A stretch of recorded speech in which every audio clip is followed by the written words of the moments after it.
Hi friends, అందరూ ఎలా ఉన్నారండి? ఈరోజు బ్రేక్ఫాస్ట్ అయితే నేను ఉప్మా చేస్తున్నానండి. యాక్చువల్గా దోశ వేద్దాం అనుకున్నాను, టైం లేదు. పూల కూలీలు ఉన్నారని ఉప్మా చేయమన్నారని, సో అందుకని నేను ఉప్మా ప్రిపేర్ చేస్తున్నాను. ప్లీజ్ అందరూ నా ఛానల్ సబ్స్క్రైబ్ చేసి ఫాలో చేయండి, లైక్ ఇవ్వండి. ఎందుకంటే 3rd month 3 months old baby ఉంది, అయినా ఏదో హెల్ప్ అవుతుంది అని నేను యూట్యూబ్ ఛానల్ అని స్టార్ట్ చేస్తున్నానండి.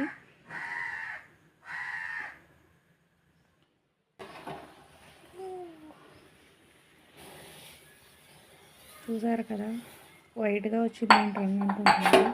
యాక్చువల్లీ మేము నీళ్ళు మరగబెట్టాక నీళ్ళు మరుగుతున్నప్పుడు కొంచెం పాలు అనేది యాడ్ చేస్తామండి. ఇలా యాడ్ చేయడం వల్ల ఏమవుతుందంటే ఉప్మా చాలా టేస్టీగా వస్తుంది. ఎంత ఇష్టపడిన వాళ్ళన్నా ఇష్టపడతారండి. ఒకసారి ట్రై చేసి చూడండి మీ ఇంట్లో కూడా. ప్లీజ్ ఫ్రెండ్స్, నా ఛానల్ అయితే కొంచెం సపోర్ట్ చేయండి, రిక్వెస్ట్ అనుకోండి అందరూ. సో ప్లీజ్ అందరూ కొంచెం సబ్స్క్రైబ్ చేసి ఛానల్ని సపోర్ట్ చేయండి ఫ్రెండ్స్. Thank you. చూసారా, మా పాప అయితే వాయిస్ ఇస్తుంది కూడా వెనకాల.